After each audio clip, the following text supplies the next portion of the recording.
Shakedowns caught on camera. Men accused of showing up to have sex with kids get slapped with handcuffs instead. Now more than 24 people are facing charges in this undercover sting. Our Bill Logan has been working all day to gather the details of this bust, and he joins us now live with the very latest. Bill? And right now, Linda, I can tell you that this is not just a Manatee County story, with suspects, 25 in all, coming from Sarasota, Hillsborough, Polk, Pasco, and beyond to try and come here and have sex with a juvenile.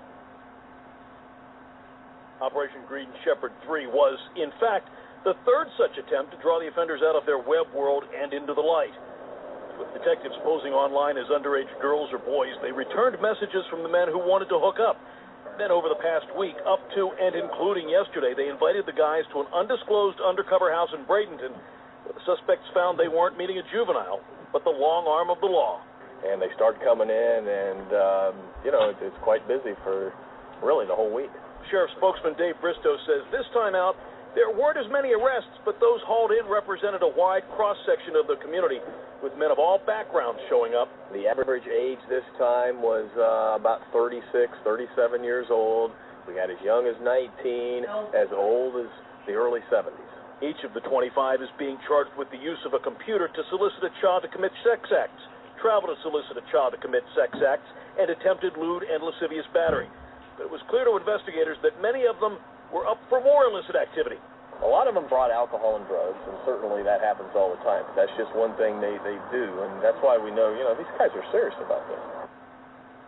And the Sheriff's Department here says they are very serious about these sort of sting operations, and they're going to continue to engage in them, along with folks from other municipalities and other operations like the Bradenton local police or the police in St. Petersburg or Tampa. They say that this is the sort of thing that helps keep these guys off the street. And while the numbers may have been down a little bit this time, they say there's a couple of reasons for that. Number one, people are getting the message. Number two, all these bad guys are finally locked up. We're reporting live tonight in Bradenton. Bill Logan, ABC Action News. Yeah, get those bad guys locked up. Boy, isn't that the case today with all of this entrapment business going on with our police departments across the country? But good old Florida seems to be leading the way as the new template for the way to treat information criminals online. We'll be talking about that and a lot more. But first of all, I wanted to kind of give you some ideas of what we're going to be doing tonight. We've got a guest on. She's in the waiting. We're going to introduce her in a little bit after her basic introduction. Tonight we're going to go into some fairly dark places in our society, dealing with crime and law enforcement generally. We'll be talking about the ever-increasing war on our Constitution and Bill of Rights. I mean, that's something we talk about every week. That's something that we all should be very worried about. I mean, the last 12 years, we've seen nothing but the shredding of our various constitutional rights. Certainly the Patriot Act annihilated the Fourth Amendment. The NDAA of 2012 annihilated habeas corpus and due process, along with the other one or two other Bill of Rights that we have. And quite frankly, we're on that slippery slope downward, aren't we? We opened up that Pandora's box sometime along the way, and here we are. Onward and downward we go. Anyway, tonight we're going to be talking about, again, not just information crimes, but some of the tactics that our law enforcement, excuse me, is using against citizens to help them keep their numbers up.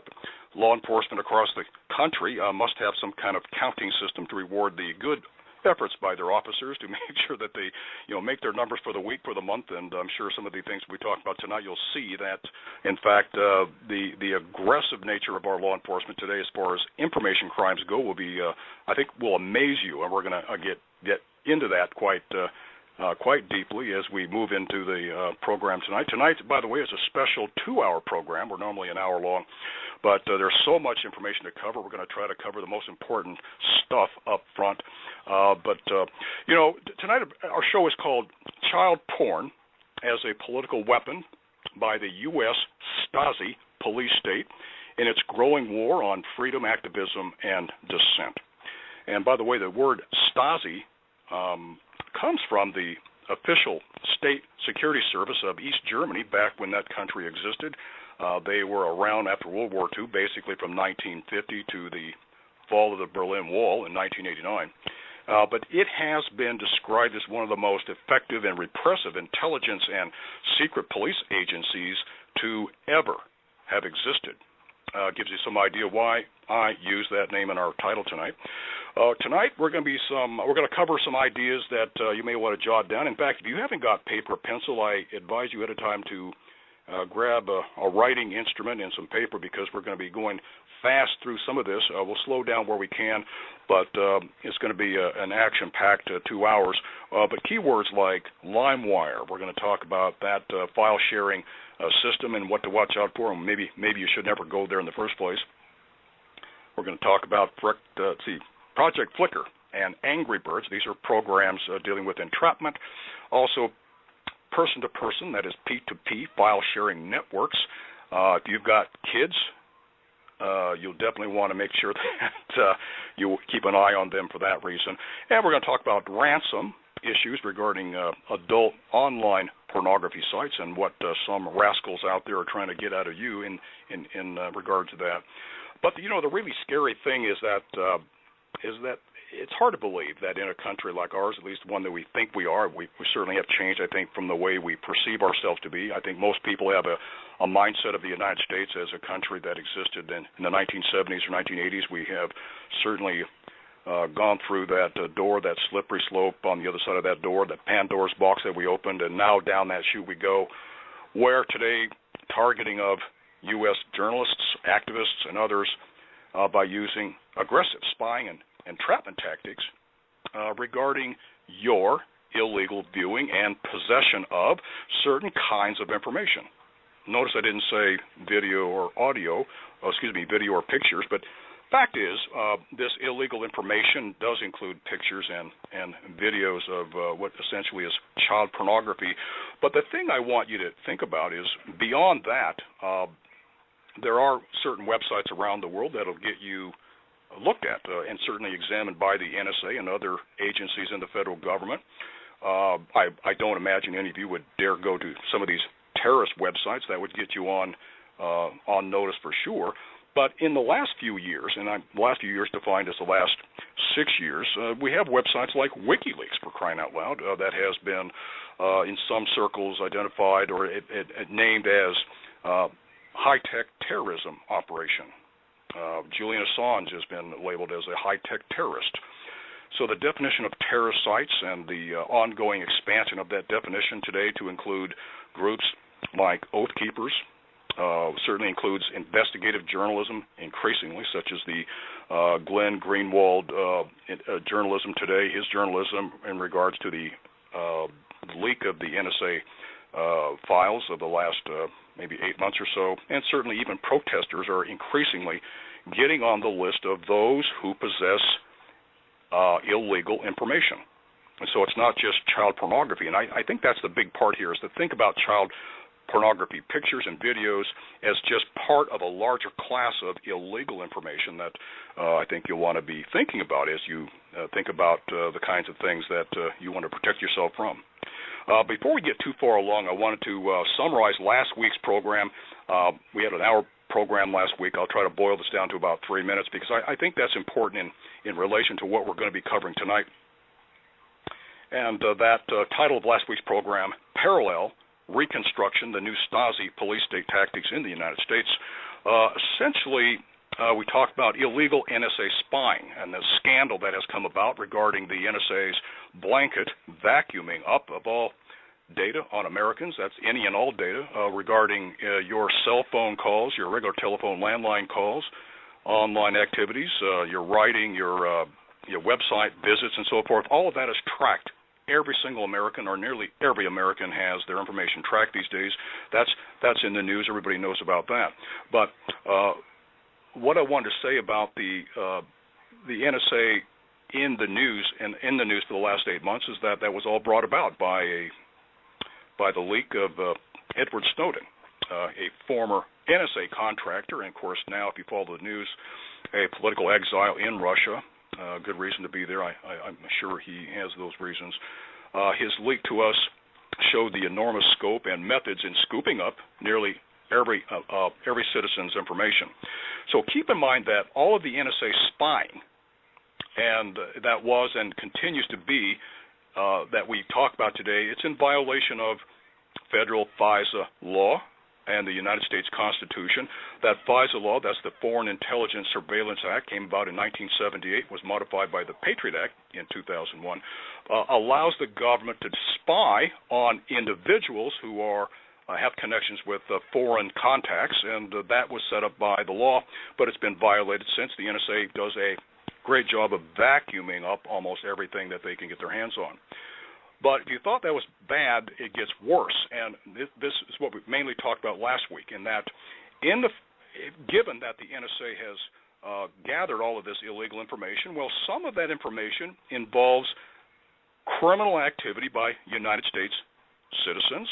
One example given was drug activities, and when the NSA has this information, it passes it on to law enforcement. In this case, the DEA, that's the Drug Enforcement Administration. They would take that illegally gathered NSA information and go on to pursue the criminal cases against those who were suspected of illegal, in this case, drug activity. So they would follow up with the arrests and the charges and ultimately convictions, all coming about from the illegally gathered NSA data. The problem for the DEA, though, at the time and during those times when they have this illegal NSA data is, well, because they are a law enforcement agency, they're supposed to operate within the allowable rules of the law and certainly the Constitution.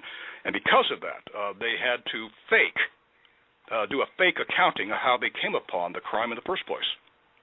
So they came up with a workaround. They came up with a thing called a parallel construction, and that was simply to hide the fact that the DEA, again, a law enforcement agency that was about to violate the due process and the privacy rights of those accused of drug crimes, they had to cover it up and invent a parallel construction to how they got the investigation started in the first place to protect the NSA, but also to go on to violate the rights of those accused of crimes. In other words, it took big government felonies to convict little citizen felonies. How about that? And now you can see why I called last week's and this week's show regarding the Stasi police state. I have a quote from Sir Walter Scott, and it's a familiar one. If I say it to you, here it is. "Oh, what a tangled web we weave when first we practice to deceive." And I think that's very appropriate. Sam, go ahead and play our break music. We'll come on the other side, introduce our guest, and be on with the program.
Okay, that's good enough.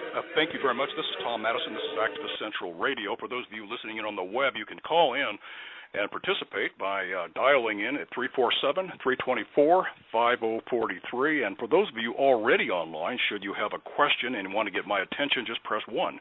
And that'll flag me on the switchboard. I can see you, and I'll press that button, bring you onto our program for a discussion of what we're going to get into tonight. And again, we're a special 2-hour program tonight. It's currently 6:15 here on the West Coast, and we'll be ending up at 8 p.m. Pacific. That'll be 11 p.m. East Coast time. Tonight's special guest is Kitty Wolf. We call her Miss Kitty, who I describe as a citizen activist and a kind of investigator. She's done a lot of work on this the last couple of years. When you hear her, you'll understand why I say that.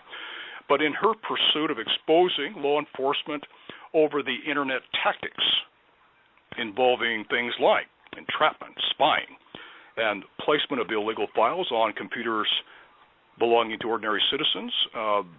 That can later be framed in a criminal case, possibly. And she hails from Fairbanks, Alaska, and let's see here. And she also says in a joking way that my voice sounds like a Sesame Street Muppet named Guy Smiley. So I guess that's a compliment. Welcome to our program, Kitty. Hi, Guy. Tom. How you doing? Well, pretty good, thank you. Boy, I had to cram a lot into that introduction to get this far because there's so much to cover, but I did feel that we had to talk about that parallel reconstruction, the spying and all of that, and get the program started because we're going to talk about tonight, as you know very well, the deepening, what I would call constitutional crisis in our country today, and especially that of the tactics of not just the spying, the illegal spying on American citizens, but the ever more aggressive tactics of our police forces. Well, where do you want to begin in this discussion? We have so much to talk about. I've heard you before on other programs, and very impressed with that. I wanted to. Yeah. Well, go ahead. Tell me a little bit how you got started in this business. I have a nephew that lives down in Missouri, and when my nephew was 17 years old, he was looking for songs. And he went to a site called LimeWire, which is a P2P file sharing site, and he hit a link that he thought was the song, and up popped a slideshow, a video, child porn. He deleted it, thought he did something wrong, maybe misspelled, punched in the song again, and up it came again, and he deleted it. That's all he did. Andrew is now facing 20 years for each count of hitting it. They charge that as 2 counts in Franklin County, Missouri. So when this happened, we sprung into action and tried to figure out what was going on because my nephew is an autistic child, a youth, and this is not something that we understood. It was not something that we could relate to, so we started picking it apart. And the more we picked it apart, the more we uncovered one thing after another thing after another thing. Long story short, friends of ours made a video about Andrew's story. We decided to go public because to us we were outraged that he was even being charged with possession of child pornography, thrown out of high school by Sullivan School District down there and denied his civil rights on his education, all kinds of things as a result of a child clicking on a link. So, of course, we had to learn more about it. What are these things? What are these stinks? How did this happen? Where was the oversight? How come nobody knew that this was out there? How come the school didn't teach? So during the course of the last 3.5 years investigating it, and when the video came out, we started getting calls from literally thousands of parents across the United States and in every state of the union. And for different types of this happened around 2010 or 2011. Yes. And it started with, other parents calling, my kid just got arrested, too, for possession of child pornography. What's going on? We saw the video. So at that point, we knew that we had to really, really look into it, so we started documenting the cases. Every single call, every single case, whether they want to go public or not, I tried to document the type of case, what the forensic analysis we're accusing the child of, what type of site the child went to, et cetera, et cetera. And it keeps growing like an octopus. Right now, according to the Department of Justice, there are over 61 stings going on in the United States right now. Child pornography stings of one type or another. 61 at one time. Right now. Let me ask you a question. You mentioned getting somebody accused of viewing child pornography. You mentioned, just briefly touched on it, the counting, the way they go about counting the crimes. That is the counts of the indictment against you. There are special ways of counting child porn points, if you will. Call it points. That will eventually add up to how much you serve in time. But can you go over that a little bit if you know anything about that? Well, here's how they do it. They track your IP address. If you hit on a picture once, even if you delete it the second you see it, that's one count. If it is a slideshow or a video, that can go into more counts depending on the type of subject matter that particular image is capturing, or video or slideshow. Okay? In my nephew's case, he clicked on a link. It wasn't the song. He deleted it, clicked on, deleted it. But it doesn't always end with 1 or 2 counts. Every time that you hit, that is a count. Okay? He has the least amount of anyone documented to date that's ever even been attempted to be charged with this. There are other cases where the children hit on LimeWire, FrostWire, BearPaw, any P2P file sharing site nowadays. Your chances of hitting it are pretty darn good. And they've downloaded pictures. Hey, Joey, look at this picture I found, you know. They'll send it to their friends or whatnot. Now, these are kids that don't even know about sex. And it doesn't matter whether the child porn, but it doesn't matter whether the child porn viewer is a teenager or not. Maybe a teenager wants to look at other teenagers, naked teenagers, but that's a big no-no, isn't it? Your internet provider. And by the time they hit your front door so that you know that you're being raided by 5 different alphabet soup agencies, they have followed your IP address. They have a thick file in their hands of everybody you know, when you were born, all your known associates. Now, this is just the person that subscribes to the IP address. Okay, in Andrew's case, it was my sister-in-law, Sue. They had a file on her. They knew how many times she'd been married, her known associates, where she went to school, what job she held down, any traffic tickets, the whole gamut. Okay? Then they raid your home. And during the raid, there's usually 5 different agencies, everybody from ICE to FBI to a local police officer to an ISAC officer, and sometimes one that is assigned to a universal joint task force, a global, okay, because the problem is worldwide and the task force are worldwide. And we'll get into why that is and the agency camaraderie, if you will, in a little bit. But, okay, so they're raiding your house. They followed your IP address. Then they have to track down which device. So immediately all of your devices are confiscated, be it a cell phone, a smartphone, any hard drive that you have. All computer and electronic equipment is taken. They're supposed to ask some key questions now, Kitty? but in the beginning phase, they didn't. Okay, Kitty, I want to pause here because you're going down a great path here, but I wanted to back up because just a second ago you kind of introduced the fact that we don't teach our kids to be cautious about these things and basically educate them. And I brought on to the call, the radio call this evening, a Gail from outfit called Caution Click. Gail, are you there? She's wonderful. I'm here. Hi, Kitty. Hi, Gail. Are you there, Gail? Great. I know that you know Kitty from previously. I do. Well, Gail, I wanted you to introduce your organization because we're talking about educating not just kids, of course, everybody. Caution Click is the obvious name there. It means a lot. But maybe you could go into what Caution Click is all about briefly, and then we'll go back to Kitty. Please, Gail, go ahead. Tell us about Caution Click. We are an organization of individuals just like Kitty. We are family members and community members that have been affected by these sting operations where someone that we know and love has been caught up in the child pornography possession frenzy. We advocate for evidence-based policies to support changes in the charging structure and sentencing for child pornography possession offenses. The U.S. Sentencing Commission in 2012, I think it was 2010, 2011, they did a study, their own study, and it was published in 2012, at the beginning of 2013, a 468-page report where they actually looked at all of the sentencing guidelines that are used to date federally to score an individual. So they put the charging, they put the sentencing. It triggers a sentencing guideline. And if you read this report, and you look at what they've created in recommendations, is that when you look at these possession only or what they call non-production offenders, these individuals should be looked at differently than the production offenders.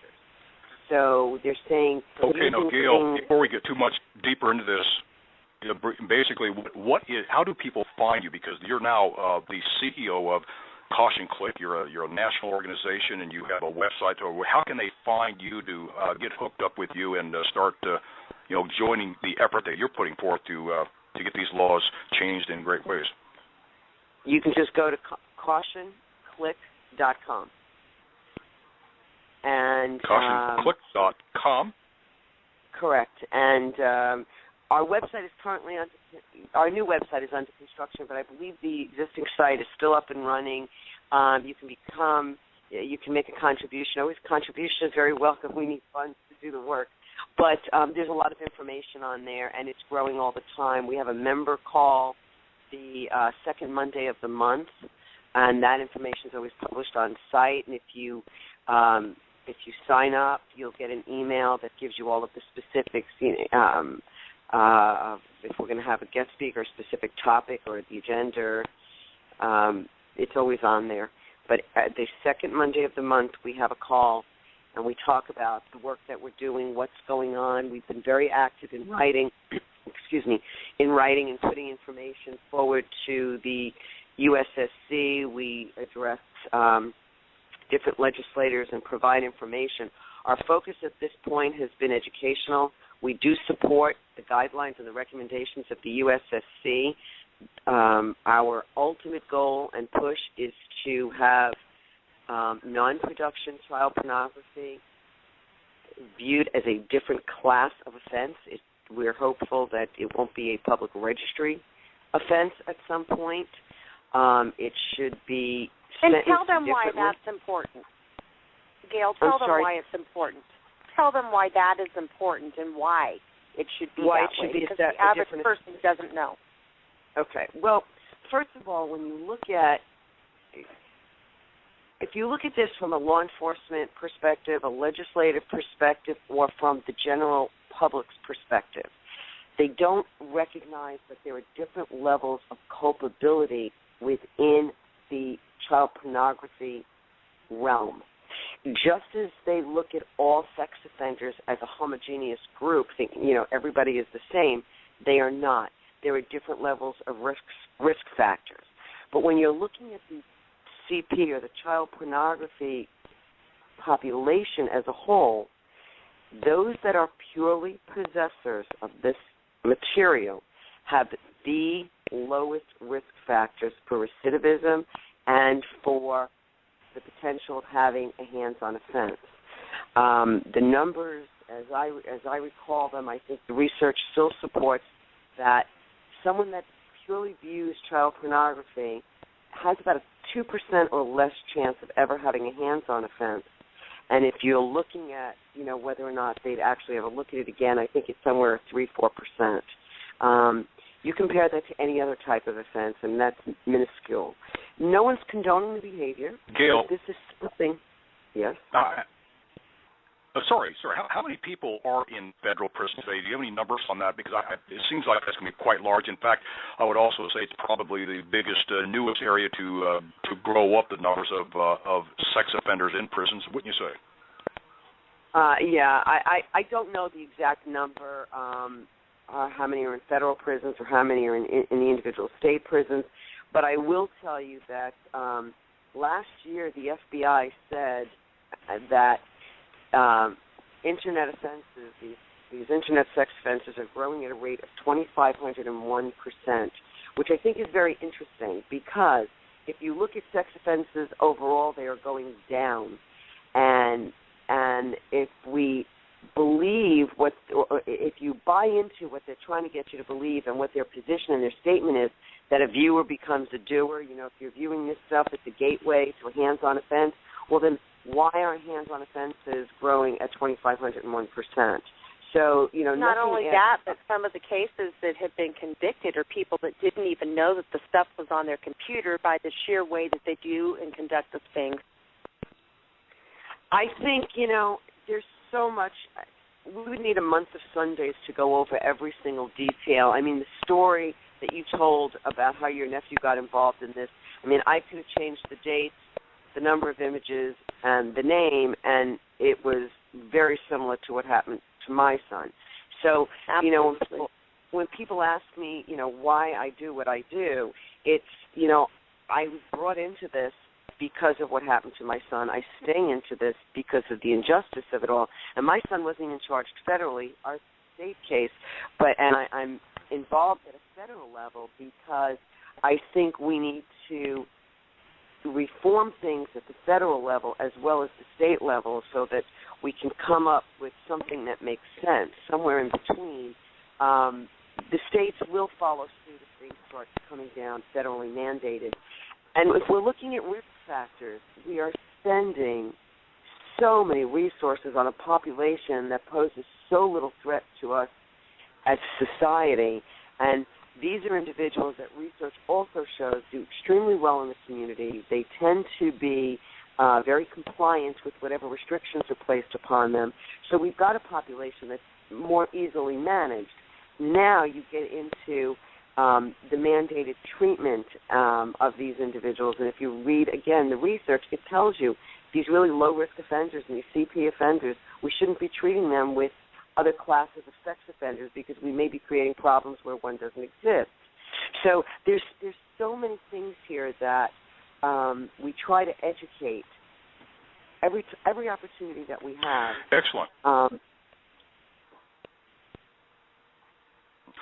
Well, Gail, now do you want to stay on the line and maybe weigh in when you want to? I know you have a tight schedule, and you mentioned earlier that you may have to leave. But if you want to stay on, I'll keep you on live microphone if you want to. What's your choice here? I'll stay on for a little bit. I will tell you, I won't stay on past 10. I've just been up since 2 a.m. and I need to.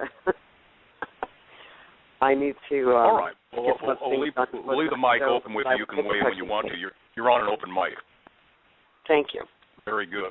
Okay. Well, and thank you, and you're on open mic, but go ahead. We're going to go back now to Kitty, and please continue. This is the big topic area. Maybe you could guide us along how you want to cover this, and then steer us through the material you want to cover with us. Absolutely. First, let me say that a beautiful thing that's happening right now to help garner that education that Gail was speaking about is different groups that have similar goals in mind are coming together. I document the children of the state.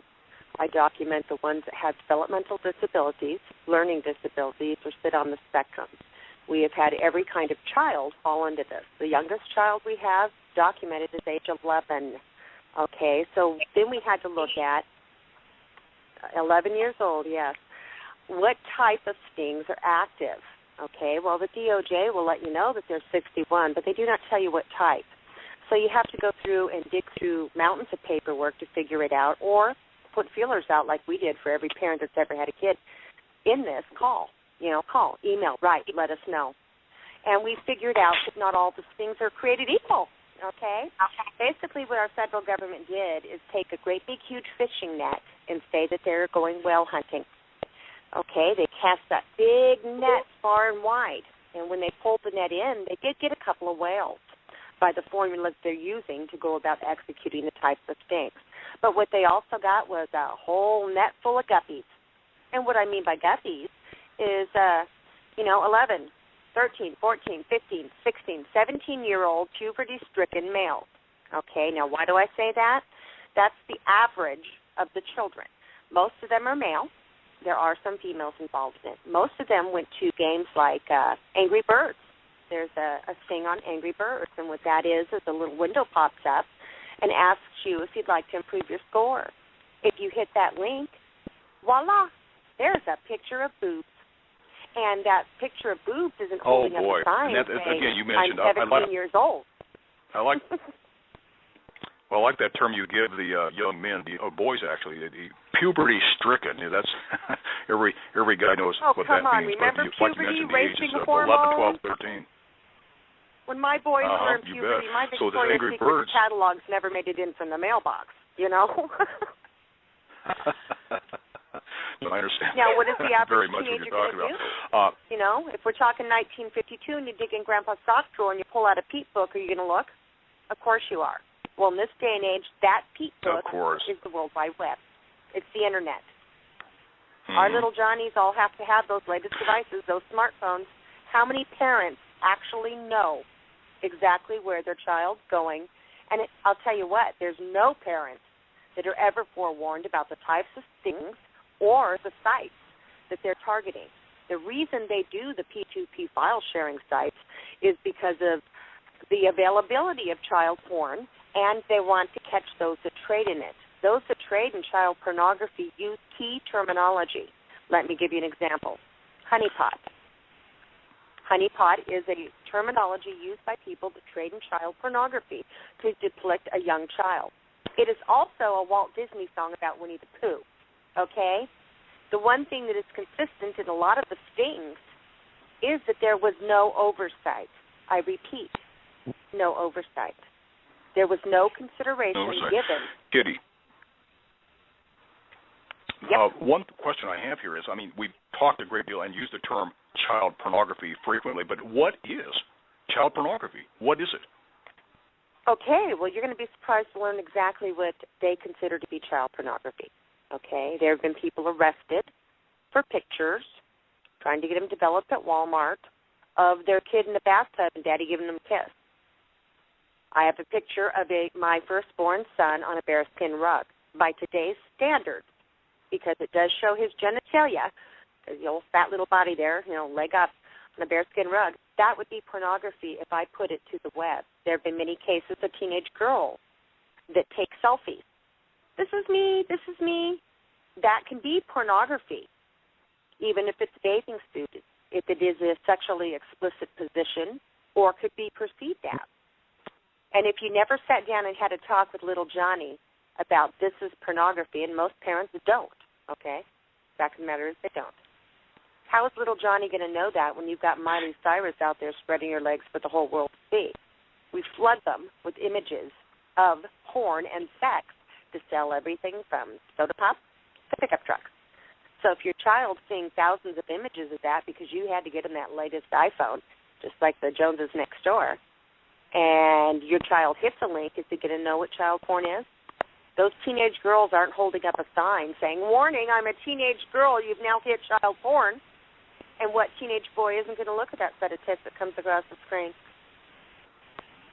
Most of the parents tell me when they call, I by the call way, it now a as we go through coffee the and cry. program, now as we go I through the call it program coffee tonight, and cry. we have There's in the quite a morning few that goes callers by that that I come in. don't. Oh, yeah, by all means.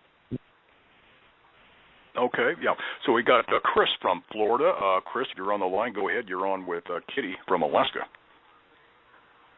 Yeah, another form of stings they're doing, I found it ironic when I called in. There was talking about a Manatee County sting they did in Florida. They're a little different than the child porn stings. We got law enforcement going on adult dating sites or adult hookup sites, casual sex sites, and they're putting adult advertisements out there. They talk about, obviously, the advertisements, sexually charged. So they get, they're just putting this out here in the, to the general public and, drawing in all kinds of men, That's pretty much who they're targeting because, it's easy prey. So, of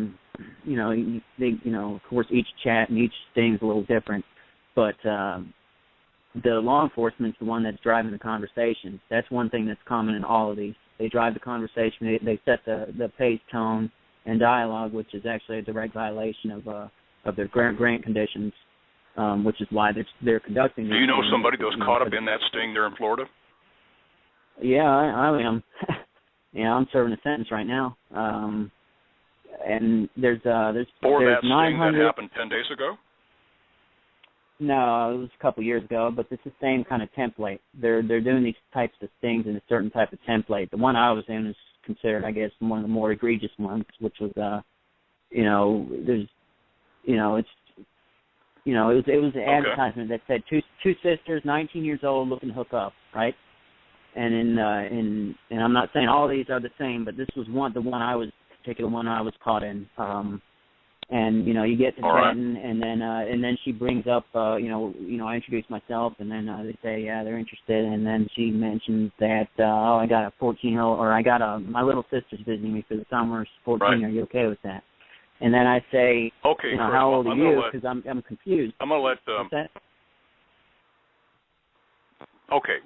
Anyway, well, back to you, Kitty. So here's a man who has been caught up in this thing. He's serving time, or had been recently serving time, regarding the entrapment methods. Cover the entrapment methods, will you? How law enforcement today, especially there in Florida, I know you've done some studies on that. How they go about the business of attracting people to eventually fall into the trap of child porn and or the other tactics that they use. The psychology that was being used in a lot of the stings, what you need to know is that they hired psychiatrists actually for these types of stings before they formulated them. The psychiatrist's job was to look at what would most likely become something that the average male user of, let's just call it Craigslist, the Florida stings, okay, where do we find them? Okay, so the psychiatrist tells them you find them on these type of sites. How do we go about implementing a underage sting like this? Well, if you look at it really closely, what you see is that all of the men went to adult, now let me stress that, adult sites. There are adult chat room sites. Adult dating sites. Adult dating sites, chat room sites, and everything else. Okay, so they're knowingly going to an adult site. There's your audience right there, guys looking to hook up. Okay, you're supposed to be an adult to even use those sites. They will engage the individual in a conversation, and during the course of the conversation will ever so slightly slip in something about age, okay, to see if you bite. Okay, you've already spent, quite a few back and forth talking to the person, what you like, what you don't like, how you doing, and then it slips out, okay?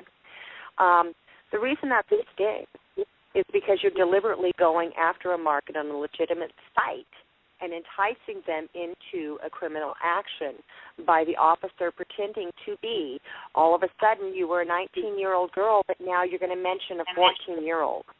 Do you see where that can be entrapment? Do you see where that goes? Where if you were to do the same formula on a different site, your reaction may be different. So the sites that they target and the way they go about doing it was pre-formulated before they even initiated the stings.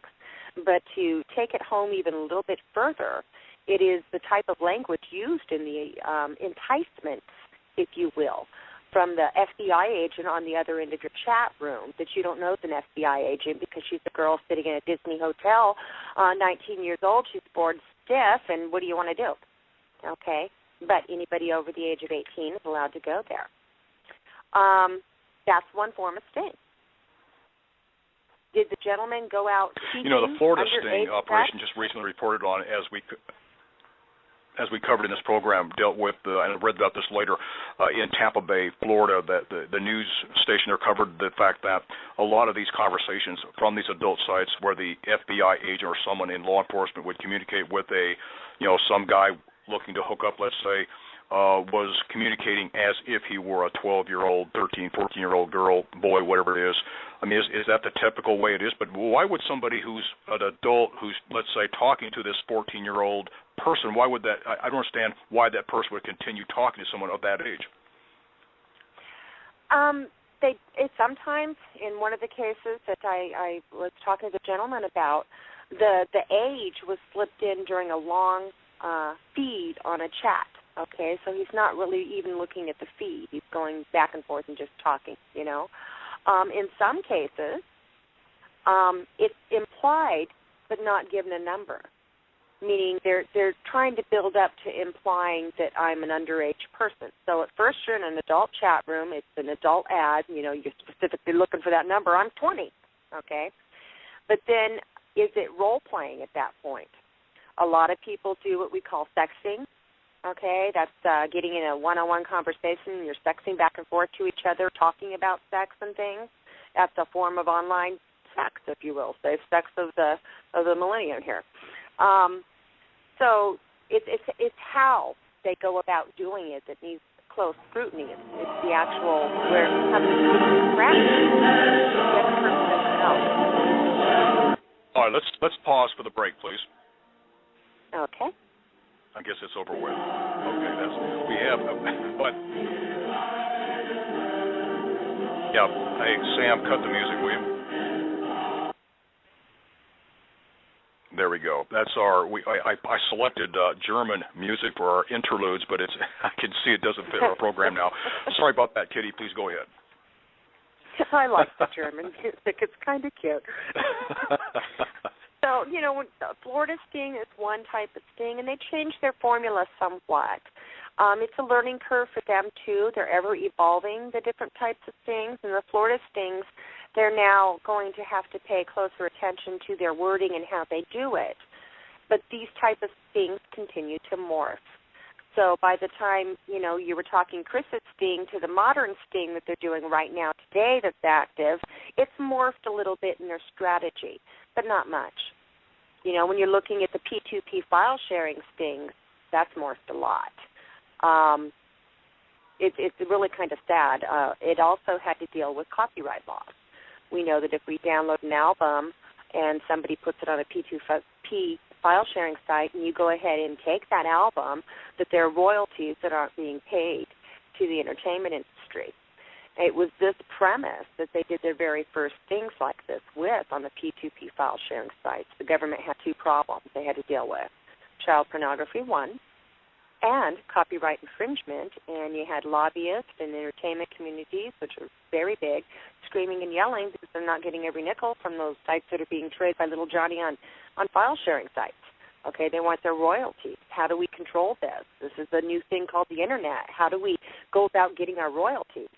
You know, my generation, it was Napster, you know, and for those of you that are younger than 20, that was our first record album stealing site.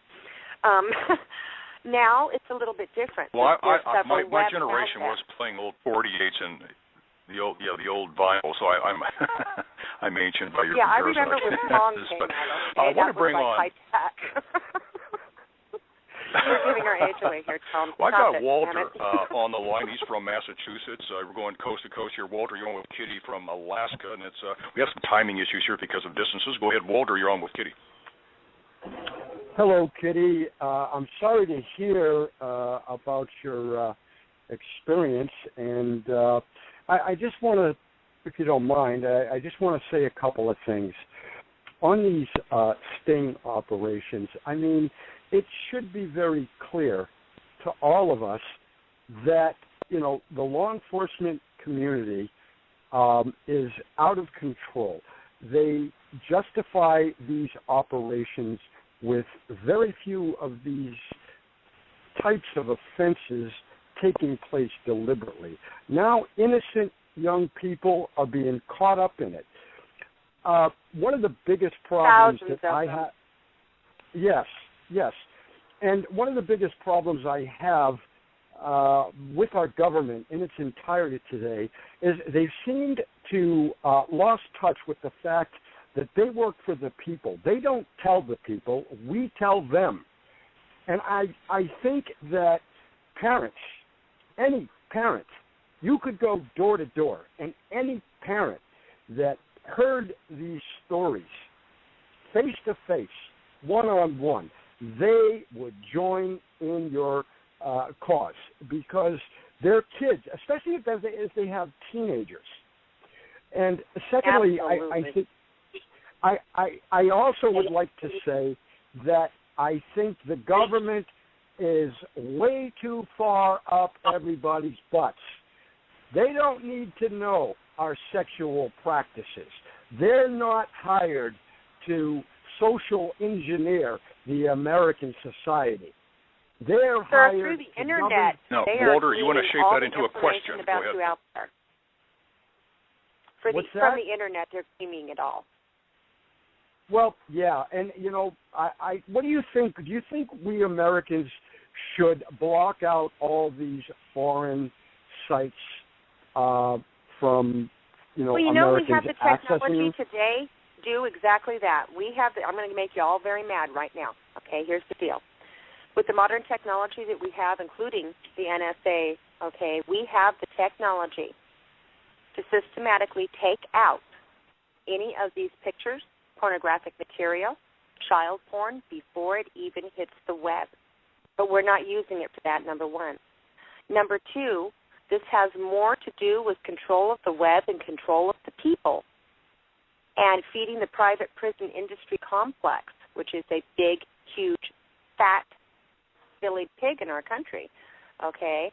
And the numbers are increasing so rapidly that up here in the state of Alaska, by 2015, we're going to run out of money and prison space and going to have to do something major at the current rate that we're going. We already ship our federal prisoners outside of to the lower 48.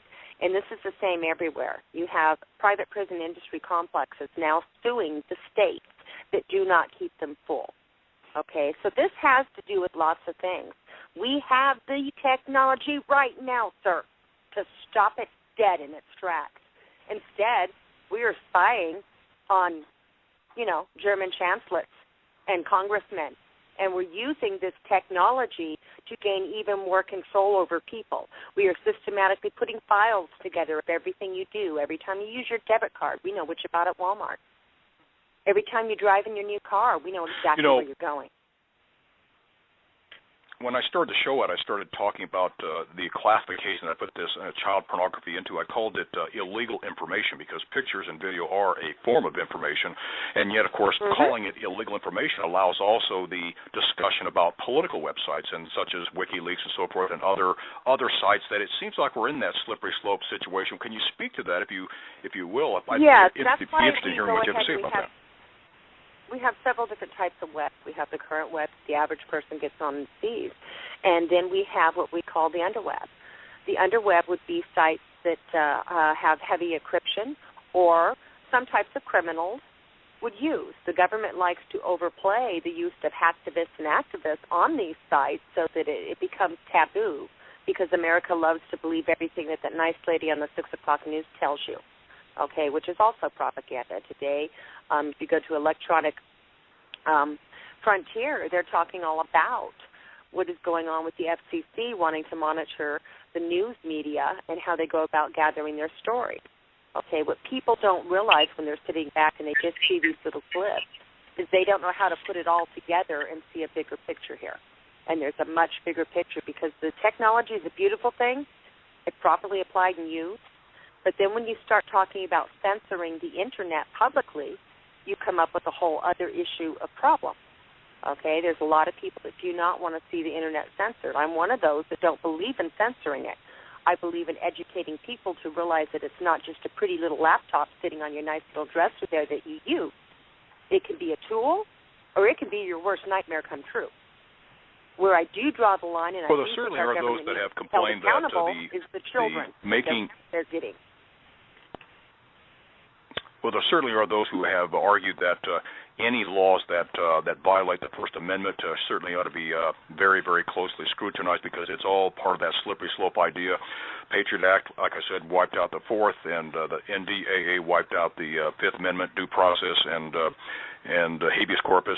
So now the war is against the First Amendment in some regards, and maybe perhaps, and I want you to speak to this, is child porn, the idea of looking at child porn, is that the first salvo in the war against the First Amendment to bring it under the control of the elites? No. Well, yes and no. When they hired all those psychiatrists to help before they did all these stings, they were asked, very specific questions. What kind of link can we put up there to go ahead and have the average person looking at adult porn, if we're to put it there, how do we get them to hit the child porn in order to entrap them? Yes, sir, they ask questions just like that. So, you've got to look at what they did it, the formula they used to do it, who saw it, how they got the okay for it, and not to sound old-fashioned, but, honey, you've got to follow the money, okay? And you've got to see the bigger picture also as to what it's about. The average person that hit these stings on a P2P file-sharing site was not even looking for child porn. The average child that hit was looking for a video game or a song or record album, okay? The psychiatry comes in here, okay? The pictures that my nephew hit were that of a teenage girl, top up. It was a slideshow. He didn't get to the end of the slideshow. The first picture popped up on the slideshow. She wasn't holding a sign that says, I am child pornography. Okay, so the child, what does child pornography look like to a child? What does it look like? Would you know? After looking at a picture of Miley Cyrus and looking at that girl, Miley Cyrus was more offensive than the teenage girl. Okay, is a child going to know that? Do we need to educate that child? Is there any responsibility for doing that? There was designated funding set aside to publicly educate the people about this specific type of sting. And guess what? That money was mainly used for educating the police officers and law enforcement and alphabet soup agencies involved in this sting. Only recently had they gone and even approached, especially in Missouri, there's an organization called REGS, law enforcement organization. Their job was to go there to Sullivan, Missouri, and talk about the sting. My sister-in-law attended one of those. They didn't talk about the sting. They talked about selfies. They did talk about your naked photo going to be out there to the kids. Don't put anything out there you don't want. But when specifically asked about the stings, They said they didn't know what she was talking about. When she asked about LimeWire, the response was, LimeWire is illegal. Let me correct that. Kitty, LimeWire is not illegal. Kitty, this is Gail. First of all, LimeWire has been shut down. LimeWire doesn't operate anymore, but you've got a million others that just pop up and take their place. Absolutely. You've made so many good points, and let's hit on the education element just real quick. I spend a lot of time with the legislature here, specifically in Florida, now moving more on a federal level. But interestingly enough, they don't believe it's their responsibility to educate. Some of the examples that were given to us, you drive down the highway, you'll see billboards of, anti-abortion billboards. You'll see billboards about don't use drugs. You'll see don't drink and drive. You'll see, a million different educationally, public service oriented billboards. They are put up by special interest groups, the ones on heart disease by the AMA or the American Heart Association, or you have Mothers Against Drunk Drivers or whatever. So the legislature and the government and law enforcement do not believe it is their responsibility to educate to the dangers of the Internet. Now, as a mother, I feel such horrific guilt that I wasn't informed and I wasn't aware that I didn't even have the tools to be able to say to my son, listen, be very careful what you look for, what you click on, what you touch, or where you go, because the Internet is a very dangerous place. I only recently became literate enough that, I'm thrilled when I can attach something to an email and send it. And it gets to wherever it is I've wanted to send it. We come from a very different generation. We are not the computer generation. We don't understand the dangers of the Internet, and we're not doing a good job of educating anyone as to the dangers that are lurking out there. Yes, there are First Amendment issues, and the press, freedom of the press, they're going to fight that tooth and nail for any kinds of censorship to bring this stuff down. We have issues with not just looking for this stuff on peer-to-peers, but if you're just out on the open Internet and you put in search terms, which, when we're dealing with children and we're dealing with teenage guys especially, they don't use terms like man and woman. They use terms like guy and girl. So they might put out, sexy naked girl, hot naked babe, hot teens, naked teens. They're going to wind up with pornography, and they're going to be children or individuals that are underage. And also research, and I keep going back to research because that's what we have. The other side of this argument, the government, the law enforcement, the legislature, the general public, there is absolutely nothing that they have on their side of the argument that supports their overreaching, that supports the behaviors that they're doing to entrap people or to create criminals. It is driven, I think, by the prison industry, because I think I remember reading somewhere that prison is like the second largest industry in this country, and it's either the second or third in Florida, and growing. And you talked about how there are these private prison companies that are suing states or governments because of the fill rate. A lot of the contracts include a 90% or a 95% fill rate.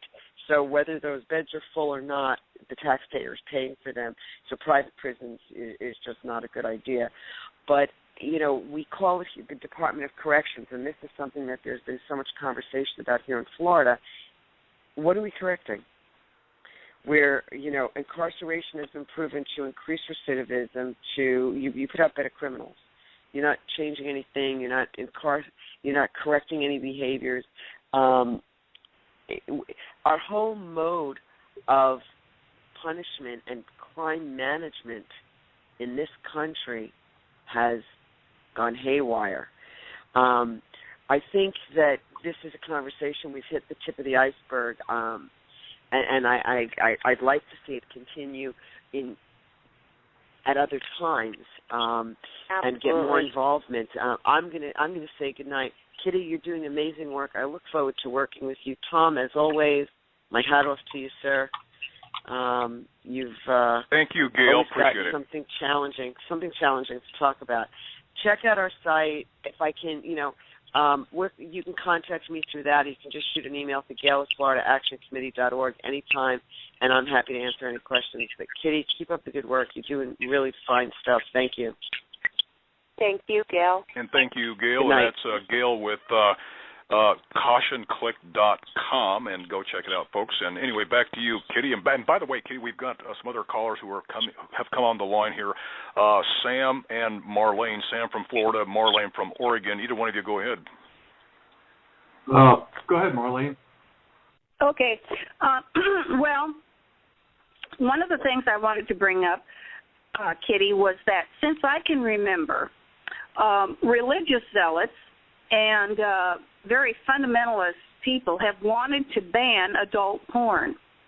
And this has been a discussion for years. And I think that the construction of the language for sex offenses in terms like CP, child porn, sex offender, pervert, predator, and pedophile, I think these, and sex offenders in present tense, I think all of these things are very interesting that this is the way that they designed it. And when you say that a child is is up to 18 years old, they're a child, that's really pushing it. If you know anything about physics, physiological beings, a child right. is... Not only that, but you've got to look at the amount of developmentally disabled people. My nephew is what we call a forever child. Emotionally and mentally, he is a child of about between 10 to 14 years of age. Okay, he plays with Legos. He has a very soft-spoken, uses very short sentences to talk. He's autistic. Okay, so when we're talking about children, I think that we also need to encompass into that the developmentally disabled, those that sit on the spectrum. Just because you're physically 18 does not mean you're mentally 18. Andrew's a virgin. Was not even looking for sex. Okay, he's looking for a song. There's a huge difference in how you need to treat people and the considerations. And one of the things that they need to look at while prosecuting these cases are the consideration of intent. Okay, was this person intending? Did we find a gazillion pictures on his computer, or was this simply 2 clicks of a mouse on a link? Okay, many of the children that are involved in this, and when I say children, these are people that hit the links while under the age of 18. Okay, most of the children that are involved in this, a huge percentage, over 65% of them, have one form of developmental disability or another, or could be labeled slow.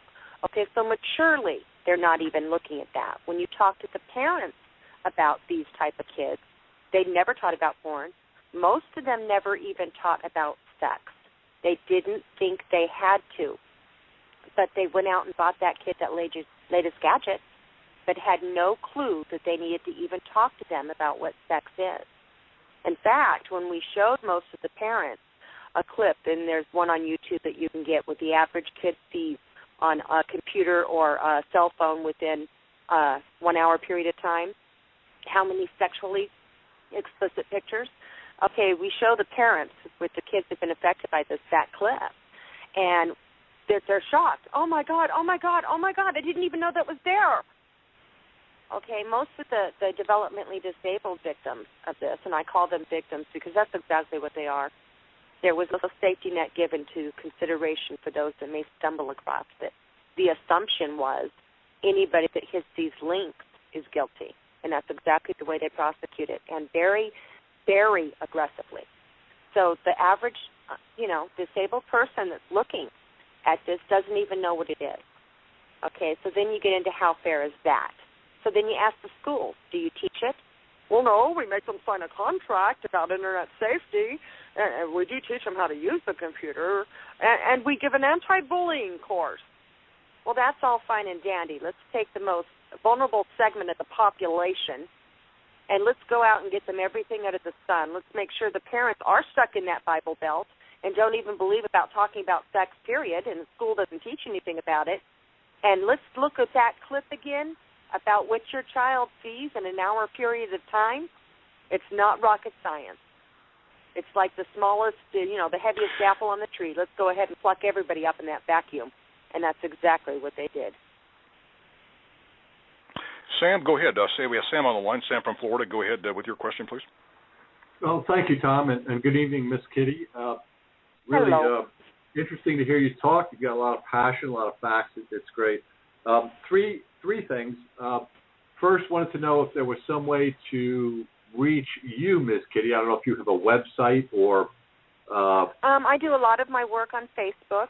My nephew has a support group. It's public support for Andrew Rose on Facebook. And I'm Kitty Wolf, and I believe I'm the only one in Fairbanks, Alaska. I change my picture a lot. It's the game I play with my nephew, kind of like Where's Waldo?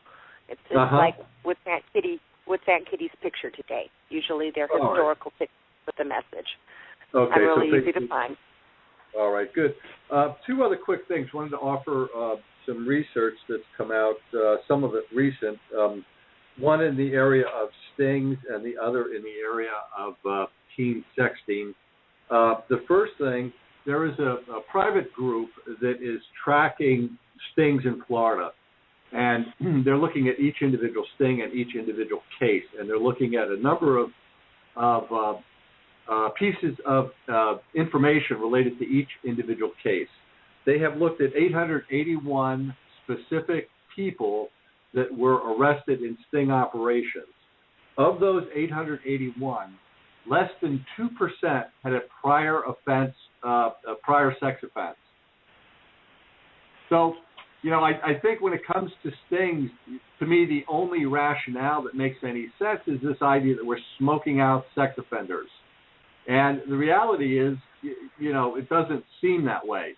If over 98% of the people that are being arrested have no prior offense, then it's clear that there's a level of entrapment. They've got the psychological wizards working on them, and they, in essence, are rubes at worst.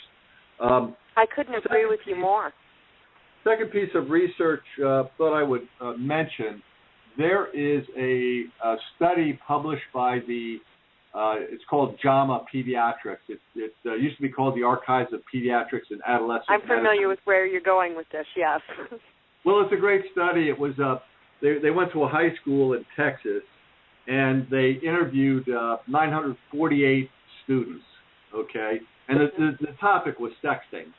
And of the sample size, 28% had sent a naked picture of themselves. Yep. And 31% had asked somebody else to send them a naked picture. So the study goes on to conclude that if these results were projected nationally, that you would have somewhere on the order of 6 or 7 million high school students culpable for child porn. Absolutely, and by today's standards. And then how many of those high schools actually went about teaching anybody? Is it the parents' job? Is it the government's job? Is it the school's job? Is it the church's job? Whose job is it to teach that kid?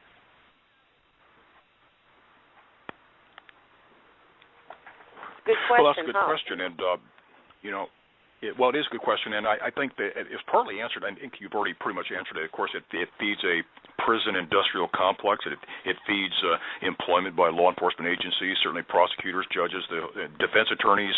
All that scared money from these horrible sentences that are given to people who look at illegal information and are looking at long sentences. All that easy money comes jumping right into that defense attorney's pocket. And it goes even beyond that with children. If you look at your juvenile detention facilities, your different treatment facilities, and you look at the astronomical amount of money that is spent at these facilities, and then you compare them to the adult prison complex, it does not take rocket science to see what's going on here. If a child gets arrested, normally you're going to have to get a psych eval on that kid. Bingo, there's the money. You're going to have to get him into counseling. Bingo, there's even more money. 9 times out of 10, they're going to want to try to get him into a sexual treatment facility for juvenile offenders. There's even more money. And if you look at the price tags attached to this, we're talking money. There's a lot of money. Now, I'll still go back to the original point. There was designated funding. Let me explain what designated funding is. Designated funding is when the DOJ and the Congress and the people that represent and present these stings to them have a set amount of funding that they are supposed to spend on the education of the public, okay? To not spend designated funding for what it is designated for, well, that's a crime, okay? So there was money set aside for this. And one of the questions that I had to research, knowing the amount of money in the different years, the different stings and the breakdowns of them all that was allocated for this, I wanted to look at the areas that these different stings hit. It's done like a sweep. They'll target different areas. When Andrew got arrested in Sullivan, there were several other people that were picked up in the sweep. When it happened up here to the young children in Alaska, thank God we had the magistrate, we do, there were several children that were picked up in that sting along with 2 adult males, but mostly they got kids. It'll happen in waves across the country with the different morphed names. You know, it started Project Flicker, which went after the government employees, and then it was Project Spade, and then they have Dandelion Petal and a bunch of other names that morph. And they refine it a little as they move along with their big, huge choo-choo trains. Okay, so one of the things that we looked at were, let's look at the target areas, and let's see if any of that educational funding was spent in those target areas. Not only did we look at that, but we wanted to look at if there was any education, period, in the target areas, and was it true that in what I call the more naive societies, that some parts of the Bible Belt that don't even teach sex education in school, where there a likelihood of more of those kids being caught up versus in a part of the town like San Francisco that does teach different forms. Okay, is there a difference there? Was any of those teachings, did any of that involve the allocated funding? Okay, so we looked real hard and heavy at that. And guess what we found? Okay, hang on to your pantyhose. No, the money wasn't spent there. Okay? And the rates did tend to be smaller in the communities that really did push and had classes and parental involvement about the Internet stinks. Yakima, Washington had a program where they had pizza after work, and they sent out flyers to all the parents coming to the stadium. We're going to talk about this. And they got pretty specific, you know, on here's what's going on, and here's the difference between, you know, a naked picture of a piece of art and child pornography. Okay, so you guys need to know that this is out there and this is a federal offense. They got very detailed, okay? That was a case of not the educational funding that was allocated. That was the schools in the town that decided to do that, okay? And it was very worthwhile, and I hope other states and other school districts follow suit. It's important that if you're going to prosecute somebody, that they know. Now, ignorance of the law is never an excuse of the law, but you have to realize the rate that we're passing all of our laws and the great, big, huge stack of new laws that hit this year and how complex all that gets. The average high school student can't even recite the Constitution of the United States. Okay, sad to say. So we have to look at how we educate, and we have to look at these laws. But then we also need to get very upset that our designated funding that's supposed to educate us about this isn't being used for that, like many government programs. And then if you want to get even madder, you've got to look at the fact that we have the technology to go after it and really catch the big fish in another way with a lot of the monitoring programs like the NSA that we have today. The NSA can be programmed to go after any picture that has not been already gotten through the Missing and Exploited Children's Network. Now, the stings use past case pictures. The Missing and Exploited Children's Network documents all known cases, and they apply those photographic images with a tag that law enforcement can trace that lets them know this case was a case from 1972, Little Molly, okay? That way they know new cases versus old documented cases. Is this a new kid? Is this a new naked picture of a little girl in a sexually explicit position? Okay, so this is part of how they use to track it are the different tagged images. All the ones that are involved in the stings are previously past cases. They say with the blessing of the victim that they use as material. Okay, but what really makes me angry is that instead of using another tool, the NSA, in a way that could benefit everybody, we're choosing to go a path that entraps more innocent people then it really gets to the crust of the problem, which is people that produce child pornography and trade it out there. Now, the people that do this aren't stupid, okay? They're really not. And they're very little evil little trolls. The real people that produce child pornography already know that the stings are going on out there because of the headlines in the newspapers. Arizona arrested 35 people today on suspected possession of child pornography. They go to the pseudo-web, the underweb, the dark web. There's so many layers to the Internet, and there's so many ways that you can be entrapped, that the people that do this are now taking it to the dark web. Our NSA device has the ability to even see these. They can break through encryptions. They can do all kinds of things. You'd be aghast if you knew what that tool can really do.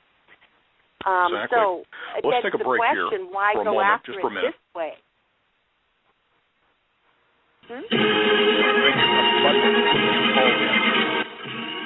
No, turn that off, please, Sam. Okay, thank you. We're gonna dispense with the German music. Earlier on, I should explain. I wanted to find appropriate music to go with the Stasi police state that we have today, and I picked German military music, and that's what that's what that is. I thought we'd have a different kind of program, but Kitty, you're so knowledgeable, and you stream right through this stuff. I can see we can dispense with that.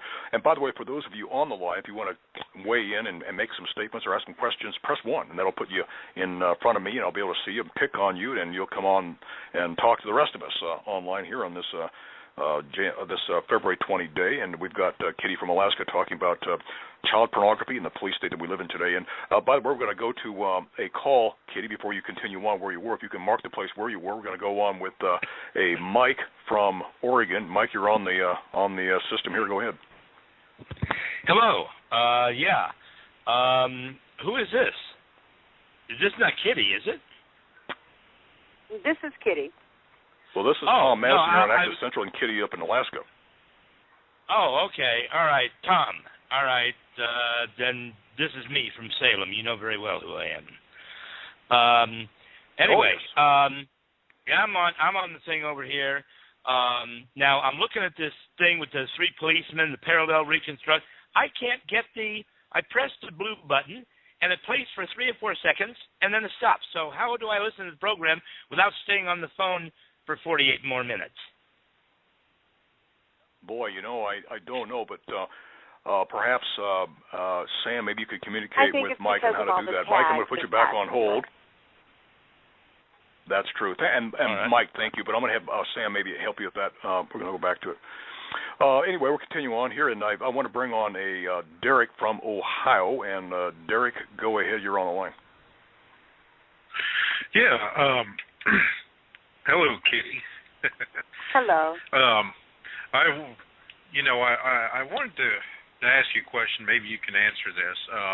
I hear this an awful lot from individuals, and you probably have heard this as well, that the biggest distributor of child pornography in the United States is actually our federal government. Do you have any, do you have any kind of information to sort of verify the statement that I hear? Okay, there was a couple stories, and they were floating around the web, and there's all these documented in my nephew's room, Public Support for Andrew Rose. You do have to ask to get let in there. I'm kind of picky about who goes there because he comes in for support. Yes, there are several cases where the federal government in a sting actually produced child pornography. What they did is they had taken down a website that distributed child porn images, and they actually ran it for, I believe, 2.5 months. And so this is a case of the government, in order to follow the trails of all the customers and net them too, not just the people that were producing it and stick it out there. We're going to go ahead and we're going to look at everybody that ever got, and we're going to run it. And while we're running it, we're going to go ahead and continue that we're pretending to be this producer, and we're going to keep sticking it out there. So anybody that hits, why we've got a hold of this site that we've taken down, we're going to stick these naked pictures out there. I'm going to put them on our old Sting formula and stick them out on P2P sites. Let's go ahead and make this one a real big bust. Got to justify those dollars, don't you? So what they did is they went ahead and they ran it. And, of course, they netted everybody and their brother. Not only did they take down the site, and they ran the site. Okay, so they got their big fish, this big site that was pushing it, but they went ahead and ran it. And they went ahead and exploited it like a choo-choo train on those tracks as far as we can get it. And with the knowledge the FBI has, they could go ahead and take that and go further than what the site itself was initially doing in a guise to entrap people. So not only did they use the formula the site itself was using, but they added their own formula template that they've been using through the different morph stinks. And, yeah, it was a big takedown, but then we have to look again. Many of the cases where people have had thousands of images on their computer, it sounds really bad in the headline news. Pastor was found with 2,000 images of explicit child pornography on his computer. Okay. You can upload that many images in the blink of an eye. So you have to look at the varying types of stinks. There's actually a virus. You don't even have to download it on your computer anymore. This virus does it for you. And as long as it's on your computer, you're going down for it. Okay, so you have to know the varying types of stings. Does the government manufacture it? Are they one of the biggest producers? Yes. Yes and yes. Okay, you would be surprised how many people in our government are involved in child pornography in one form or another. When you follow these things and you keep following every little trail and lead you get, it gets thicker as you go along. Okay, but yes, there's been many cases where people in government. The government can play both sides. Can play both sides of the equation. I mean, they can. I mean, imagine it surreptitiously, and maybe from the intelligence to create there is either virus or even. Didn't catch all that, Tom. It was kind of breaking up. Your voice was. I was saying, well, certainly. What about the idea that the law enforcement certainly is there to do its job to crack down on illegal information holders, such as pictures and videos and so forth. But the other side of the equation is that the intelligence agencies, much like we talked about last week with regards to the intelligence agencies such as the NSA sharing information illegally with the law enforcement side of the fence, what about intelligence agencies inventing viruses and other things that I suppose in the way to feed the monster, feed the law enforcement side of it to create the very things that consumers, the child porn consumers. Well, that's exactly what they do. Now let's look at the attempted setup of Stuart Rhodes and Dan Johnson of Panda, okay, and Luke Murdowski, who is an alternative news reporter. Let's look how that setup went, or attempted setup, okay, because these were some smart cookies and caught it. The attempted setup of these individuals, which are powerful groups. If you know anything about Panda, that's People Against the NDAA. Stuart Rhodes is Oath Keepers, and that's a huge organization. So how this thing went down was this way. Somebody using a Tor mail account, okay, emailed and pretended to be somebody that each of these individuals knows or we're just talking to, just looked like a regular copy of an email from these individuals. There were attachments on these emails, okay? These gentlemen knew it wasn't the other person they claimed that they were talking because they had just talked to the person, so it was like a red flag, okay? So what they did is they used a device called Sandbox. Sandbox is a tool where you can see what is on an attachment on a Tor mail account before you go ahead and open it so you don't entrap yourself, because the one formula that underlines in all stings is the assumption that if you hit it, you're guilty. There's no recourse. They hit it, they're guilty, period. Okay? These gentlemen were able to see what was on it, and they documented it, and they went ahead and, called the FBI and called people in without opening it and activating it, thus eliminating the threat.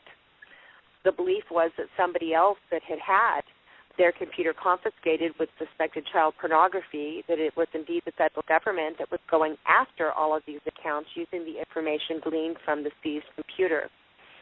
Okay, that is one type. When you get into, is the government doing it, you have to get into other types of things as well. Okay? Their crust and the whole purpose of it is to catch those that trade in child porn and the producers of child porn. common logic tells you if you take out a lot of the producers that are out there producing it, there's not going to be anything for the little fish to feed on, okay? But they're not doing it that way. They're going after everybody, okay? So the types of stings that are prevalent where you get entrapped with thousands of pictures are usually the P2P file sharing sites. Had they opened the pictures, okay, then that picture on the Tormail account, when we're talking about the setup of Panda, and we're talking about, Mr. Rhodes of Oath Keepers, when you look at that, had they opened that link, not only was there child porn, but we don't know what other virus would have been attached to it. So if you delete that, you open it, bingo, it pops up, you delete it, you're still guilty. Okay, but during the time it took you to see what it was and delete it is enough time to implement the new virus. If they can get that virus onto your computer, you don't need to do a damn thing from there. It does it all for you. Nice, right. Wrapped up with a bow, you know? Now, we've got a question here. Let's take a call from Ron from Florida. May we do that, Kitty? Yeah. Okay, hey, Kitty. Ron, go hey, ahead. Tom. Hi, Kitty. Hi, Tom. Hi. Hey, Hi. You have to forgive me, okay? I'm going to try not to cry through any of this here, but I'm going to try to be short, okay? And, okay. A lot of talk has been talked about the constitutional amendments of the United States and how the U.S. government actually violates a lot of those, the First Amendment, the Fourth Amendment and stuff. And I don't hear a lot about the Eighth Amendment of the Constitution of the United States. And I'm a young man. I still consider myself a young man. I'm 50. I just turned 52. And I've been on the registry since 1998. During that time, a lot of things have happened, and I've taken it very personally. I've never touched another human being. There's nothing like that. And I was put on this registry, and I've had 5 heart attacks since 2002. I've had a double bypass surgery, and I have lived a nightmare. And it seems like the Eighth Amendment of the Constitution, I thought, was supposed to protect people from that. And what's sad is 2 years ago, my wife and I, we went to Russia to visit her family, and very excited. And I had traveled out before, and I came back, and there was an Angel Watch program, and I was stopped at the airport, and they searched my luggage, and I was released and all that stuff. And 6 months later, I was arrested, and I'm considered a refender for failure to register. I didn't know that I had to register my trip. And I'm going through this whole nightmare again from 1998.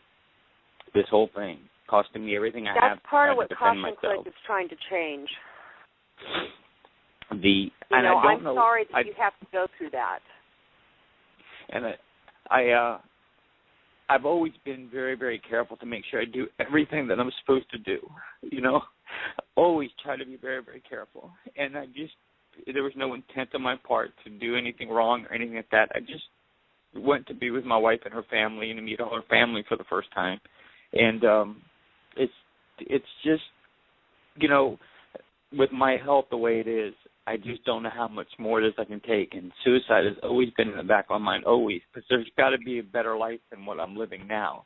And I'm a good man. There is. Don't ever. That's not the way out. What is the way out is what you're doing right now. You're talking about it. Part of that education needs to be explaining to people that you are not a sex offender. Okay? You are not. I know. And you have to go through that and be registered and then reoffend. Let's talk about padding those numbers for their books. Okay? Let's talk about that. Yeah, that's not fair. That's the scary thing. That's the scary thing. And today I went to court today and they offered me 2 years probation. But I can't go through that again, Kitty. I can't do that. I've already been through that nightmare. I was on for 2.5 years, and it was difficult. And everything that I've worked for now would be gone. Everything. They wouldn't let me do my job that I do. They wouldn't let me do the things that I do now, And it's like I can't go backwards anymore. And this whole system, the whole registry system, the whole thing is wrong. It's not only is it wrong, but there's proof out there that the registry doesn't work the way that people think. Now, what the problem is with the registry is you have other groups that are very good groups and do very good work, and we're talking about, Megan's Law and other things like this that stem from a tragedy, not unlike our Sandy Hook shooting tragedy. Okay, let's take everybody's guns and it'll never happen again. Well, a little kid gets raped or killed, and the headlines are, my God, I want to know where every sex offender is in my neighborhood. And, the sex offenders are not the ones that went and killed this child. These are people that could have accidentally downloaded child pornography like the pastor and not even know it's there. These are why the laws need to be changed. The suicide rate is high among sex offenders, and that's got to be stopped because you're not technically a sex offender. You are not the same person that. Now, Ron, are you a member of the Florida Action Committee led by Gil Cota? Yeah, I'm actually. Excellent. I recently became a member. Yeah, and I'm trying to find. Stay in touch with those people. They're doing a great job. Thank you. Yes, they are. And excellent. Thank you for taking the time and actually listening. Okay, because this is the first time in 15 years I've actually talked about it. So, well, I'm going to ask you to me do a forum. something. I'm going to ask you to do something for me, okay? Yes. That was very good information that you gave out. Part of what Caution Click and Govern Us and the other groups, I represent a pack of angry mamas that have had this happen to their children.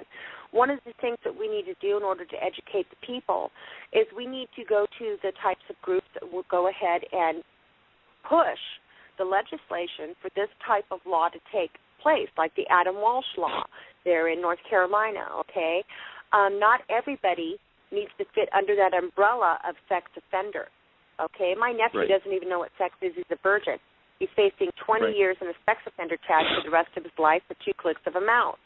Okay, I'll be damned if because some child died 5 years ago by somebody that should have been on a sex offender list and wasn't, that now everybody out of panic is going to sweep across this country and put a whole bunch of people in a bracket they don't belong in. It is ignorant. It is unfair. It is unjust, and it accomplishes nothing. Talk about it. I thank you for talking about it. You keep talking about it. You get together with those groups, honey, and you be the face of that person on that list and let them know your story. Yes, ma'am. Thank you so much for listening. Thank you. Thank you for coming on, Ron. You're welcome. And hang in there. Sam, if you could get Ron's number, I want to talk to him personally later on, but thank you very much, Ron. And anyway, 661, you're on the air. Go ahead. 661, is that me? I've got somebody with area code 661. Go ahead. Yeah, it's you. Go ahead, please. All right, yeah, I'm the guy from Salem. I lost the Skype, so I called back. Anyway, so I'm listening to the show, and I'm listening to Kitty. And, me and you are going to see each other in a couple of days anyway, Tom. So I will be, even though you sent me that email. What is that thing with the emails? Now, how do we know? Because I'm in school and stuff. I don't know every single solitary person's name that is sending me. The government, they can actually get into my computer. They don't have to come into my house, sneak in like you see in the movies, sneak in and put something on there. In fact, they can get on your computer whether it's turned on or off. Yes, sir. How do they do that? Probably too long. Well, never mind. I know the they can do it. technology is there. I can tell you exactly how they do it on some of the computers. How do I know? Follow it. Yeah, but I can't. But how do I know whose email I open up and whose I don't? I don't know every single solitary person that emails me. Right. And there are some tools.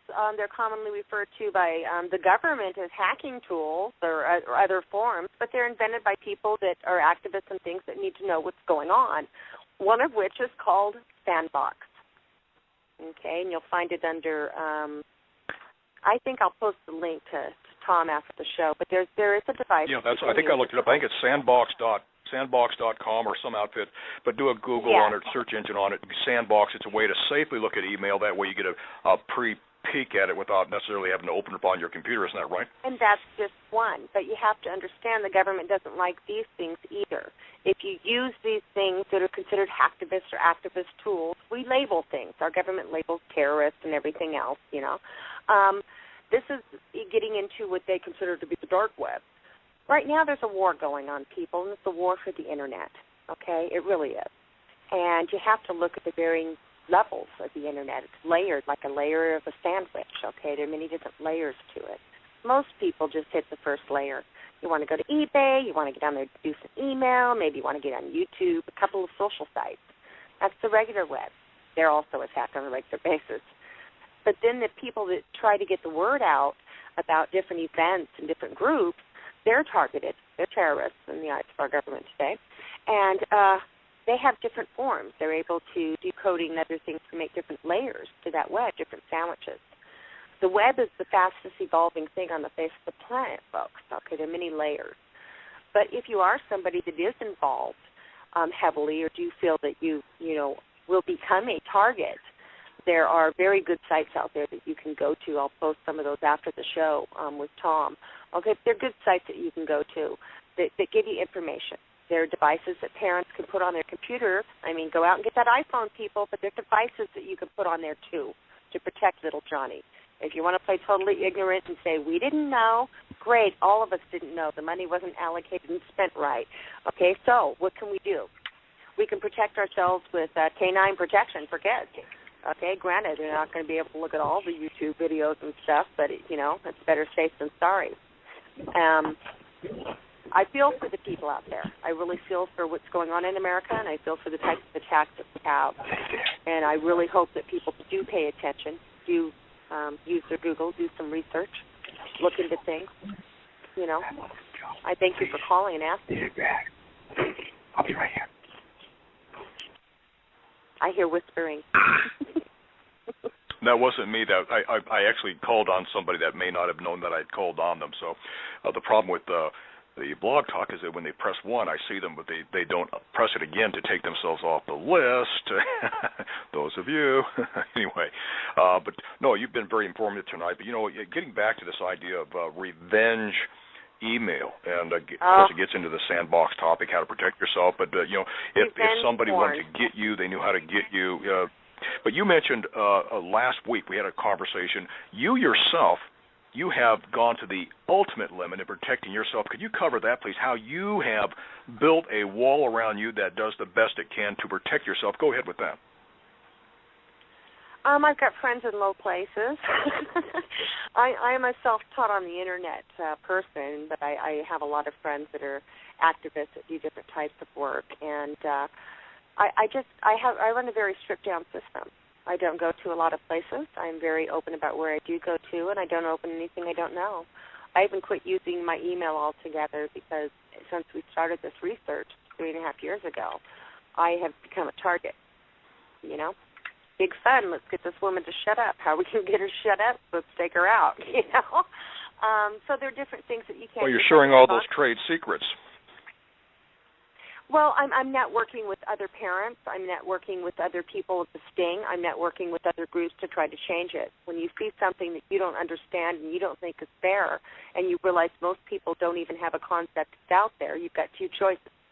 You can choose to become involved and try to change it because you saw something wrong that needs done, or you can sit back on your ass and wait till it happens to your nephew,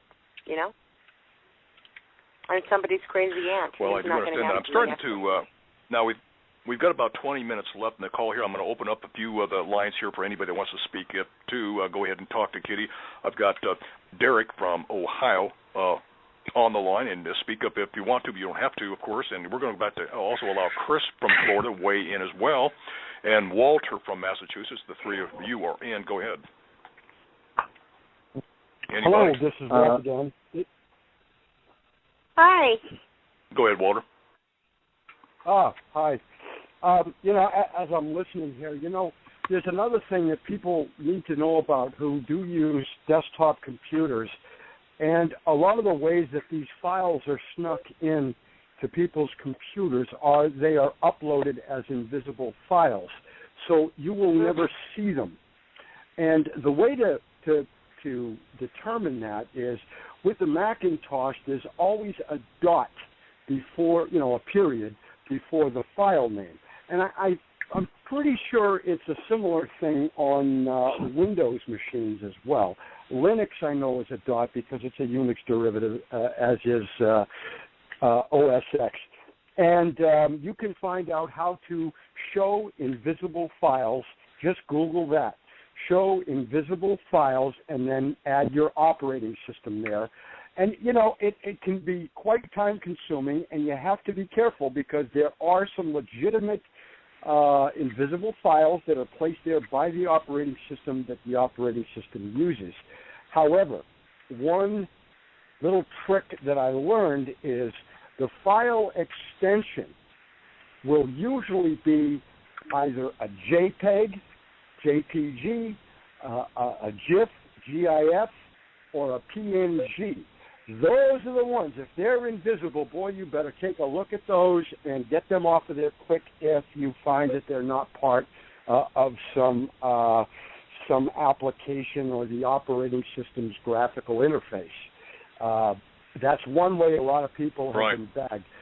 I've also heard that, you know, there are ways through applications alone that if people put up upload invisible files to your system, and you have a default application set to recognize JPEGs, GIFs, and everything, somehow they've managed to arrange it so that when the application starts up, the dot no longer exists in the file name. And usually usually these graphical images that are unlawfully uploaded to your computer by our government are pornographic in nature or incriminating. And I'm not saying it's always the government, because I happen to know some very bad black hat hackers that do that to their enemies all the time. And so, you know, it's very dangerous to be running a computer today without good, solid knowledge of how it works. And if I could just say one last thing, if you're connected to a Wi-Fi network in your home, every time you're done with the computer, shut off the wireless connection from your computer to the wireless router. In other words, that is so important, because people don't realize that. They think because I'm off the computer that that's not still going, and they don't have access to my computer because it's shut off. Wrong. You would be wrong. That's right. Now on the Wi-Fi, we in our home have it's Wi-Fi, of course, but it is protected with AES encryption, so it's encrypted personal. I think it's PSR2. PS2, so it's fairly encrypted. So but again, if you haven't got encryption turned on, like you say, turn it off. We leave ours on 24/7 with it doing auto shutdown between let's say 1 a.m. and 5 a.m. just to make sure it's off at least some of the time. But if you have any knowledge on that, speak to that. But I'm a former tech myself, and I understand what that means. Well, most people don't realize about their Wi-Fi. In America, we're blind. Everything's safe. The government would never do that to us. Nobody would do that to us, and everybody makes our toys just fine, right? Wrong. Okay, with the Wi-Fi, that is the most common way of the people that have been falsely accused, have been imprisoned for child pornography, is it came through the Wi-Fi. The crux of the stings are they track your IP address, which is your internet provider. Okay, it's after they have gained a warrant for that address and all the information, they go ahead and start going after what system, what device was used to download those. Most people don't realize that a lot of people hack into your Wi-Fi. You may think that you have it safety coded. You may think that you have it encrypted. Okay, and you'd be really surprised that 14-year-old hacker knows exactly how to break through all of that. Okay, and they do. It happens all the time. But the Wi-Fi, you know, now they have to specifically track it to your computer. In the beginning days of the sting, they didn't. There are a lot of guys sitting in jail where their neighbor used the Wi-Fi. Why? Okay? Because they know the illegalities of what they do. The common thing that they do, all the prosecutors and people in the sting, is they scare and intimidate you into taking the plea bargain. And boy, do they use tactics that are, you know, bad.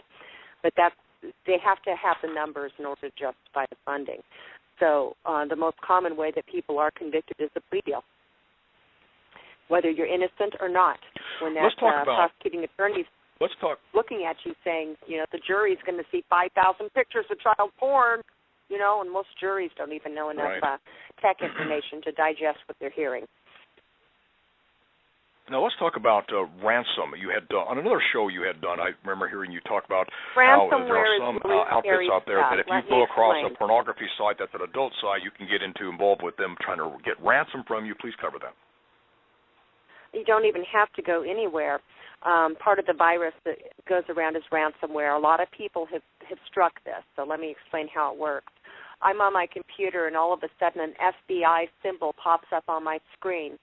My camera is activated, and it's taking a picture of me. That picture now appears on my screen. This is the Federal Bureau of Investigation, and we have spotted child pornography on your computer. Your computer is now seized up, and the virus will seize up your computer. Okay, most people don't know that you can manually shut it off and reboot, and that this is a virus. In order to get this virus off, you must pay us X amount of dollars. Okay?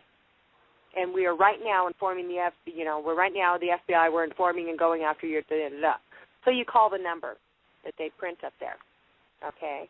This is one of the fastest growing things in America. It plays off the fear of anybody having child porn. Okay? It plays off the fear that is going around America because that's a very fearful thing. So what the ransomware does is ransomware then gets your, depending on your WePay, PayPal, credit card, they're not prejudiced. They use it all, okay? It is a way to get money out of people out of fear. And it's dirty, it's nasty, it is sweeping America. And I don't know how many times the telephone has rang with, Kitty, it's on my computer. I said, okay, let's do a manual shut-off, and let me tell you how to get this off. And that information. In the first place, the FBI isn't going to give you a head start. Yeah, the FBI is not going to give you a head start warning anyway to say, hey, we're going to come down next week. So they're not going to charge you for that thing. Yeah. Exactly. Yeah, but what it is it's an industry that's sprung up on the fear. Yeah.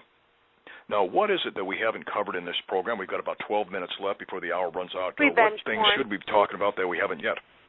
Go ahead, do that. We're going to talk about revenge porn. Revenge porn. Revenge porn is also one of the fastest growing things. What that is mom and dad are fighting over little Johnny. Mom wants to get dad set up with child pornography on his computer so that little Johnny ends up in her custody. That's one scenario. Revenge porn is the deliberate implantation of porn on your computer. These people are smart enough to know how to use, know what you do, and know how to use different devices to go ahead and implant child pornography on your computer, and go ahead and ring that bell so that people that are doing the porn sweeps can see it. The other is Porngate. Porngate is the deliberate implantation of child pornography to take out one's opponent or alternative news media reporter or political figure, or an aide to a White House. There was a recent killing of a gentleman that committed suicide, that was found with child pornography on his computer. He was an aide, congressional aide. So what you need to look at is the many different types of stings. Not only do we have the government conducting stings, but child pornography is one of those offenses that literally does ruin your life. So it is also being used as a weapon. That's terrifying, absolutely terrifying. And as you speak out, as I have spoken up, and if I look at the switchboard right now, I see there's probably a good dozen people that they're out there either fully or partially, and they become targets. And we need all of us to start really thinking seriously about defending ourselves. It is an information war out there. And what things have you done besides, of course, you've mentioned that you've taken the measures you have, such as no computer at home, no email, that kind of thing. Are there other things that we can do to help defeat this Porngate revelation that we are all under attack at some point if we're not careful? Absolutely. You can become informed. You can join cautionclick.com. You can discover what a real child pedophile is versus somebody that has been set up. We need to declassify the laws the way that they're written right now and write the new laws to fit the modern-day society and the modern-day predators. I believe it ought to be a federal offense just as bad to use porn as a weapon as it is if you're producing child pornography. I also personally believe that if you were somebody that hit child pornography and did not know what you were doing, that you should not have the rest of your life ruined with a sex tag and possibly be killed by neighbors out there. You know, they go after child pornography people and people that have the sex tag, they go ahead and they burn these people. They can't live anywhere.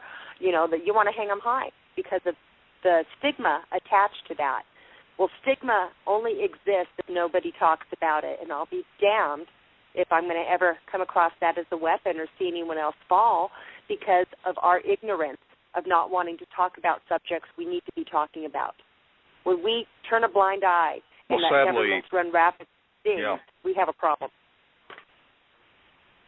Sadly, our representatives in state legislatures and certainly in Congress are just as ignorant as anybody else is. You know, people that run for legislatures, they're ordinary people like you and me. They run for office. They think they've got a specialty. Maybe they understand something about trucking, and now they're a legislator. But you know, when they're in the legislature, they're just ordinary citizens, grappling with lots of new things as a legislator, and they don't know these things.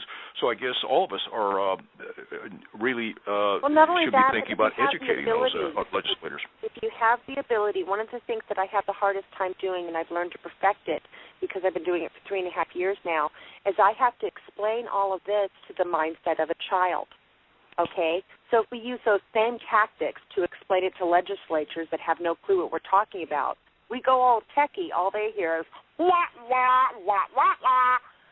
But if we can explain it to the mindset of a child and have that child understand it the way that we did with Andrew, we can use that same tactic to aggressively go after our legislators and lawmakers. And unfortunately, that's what we have to do. Yes, America, we have to dumb it all down for everybody so that everybody can understand it, to include those that make the laws. Isn't that sad? Yeah, so let's go to the phones now. We got about 8 minutes left. I'm going to pick on, go back to, Marlene from Oregon. You're on the line with Kitty. Go ahead if you have any questions, please. Yes, Kitty, I've learned so much from you on this because I never realized that they went after people, especially children with disabilities like that. That is... Yes. 65% of the children caught up in this sting are developmentally disabled in one form or another or sit on the spectrum, which is the spectrum disorder for autism. What can ordinary people do to help make a difference with this kind of a thing? People that want to be number one, be vocal. Okay, the hardest community to crack into is that of the autism community. We've got, Autism Awareness, Autism Society. I don't know how many times I've tried to breach that subject in different groups with the different societies. Now they're listening, okay, but they don't want to go there. Okay, so we have to educate. This is the most vulnerable segment of the society. But you'll go out and you'll get little Johnny that device because it's a beautiful device to teach autism how to speak, to give it a voice and to help educate the child. But the dangers that come in over that, most parents don't even talk to their children about it. The most common thing I hear was, oh, my God, Kitty, I didn't even know I had to talk to him about that. He doesn't even know what sex is. Okay. Yeah. Oh, my goodness. You have to teach them. There's a wonderful story, that made me cry. It's a 13-year-old girl, and she sits on the spectrum. Okay, Mom and Dad never taught her about sex. Well, she's pregnant. Okay, it was a friend of Dad's that was sleeping on the couch. They had a heck of a time, law enforcement, to get her to admit it because she didn't know what that meant.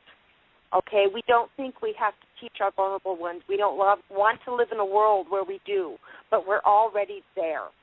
So it is sheer ignorance not to give that child the right tools when you're going to go out and buy that child a laptop, when you're going to go out and buy that child that type of device. If you yourself are one of those parents that don't know about it, you better know about it because you're handing them a weapon. Okay, this is a conduit for somebody on the other side to go ahead and either target your child, if you're into child pedophilia, okay, and they're the most vulnerable segment of the population. This is also a conduit in which to set your child up. There's a video that's put out by a wonderful group of doctors and people from the autism awareness community, and it's about what to do when your child with autism is arrested on child pornography. There's actually a paper. It's called Considerations of Prosecution of Child Pornography for People with Autism, okay? And it's written by some of the heads within the autism community because this is a segment that's targeted. So canine protection, if you're going to have a child with developmental disabilities and you're going to give them a device like a laptop, canine protection is one of them. There are many, many more out there. It's a huge growing industry for those parents that want to know about it. But it is an utmost thing to have. You have to have protection on that computer for that child or that individual, just like you would have a seatbelt while in the car. If you don't, you're stupid. And we're deliberately very briefly, we have because that federal funding that was supposed to go to teach us didn't go there. Exactly. We have about 2 minutes left. Derek, you're on the line with Kitty for the last 2 minutes. Quick question, please. So, and to keep that in mind, it'll drop us instantly at the top of the hour. So go ahead, Derek. Yeah, well, I don't really have a question so much as,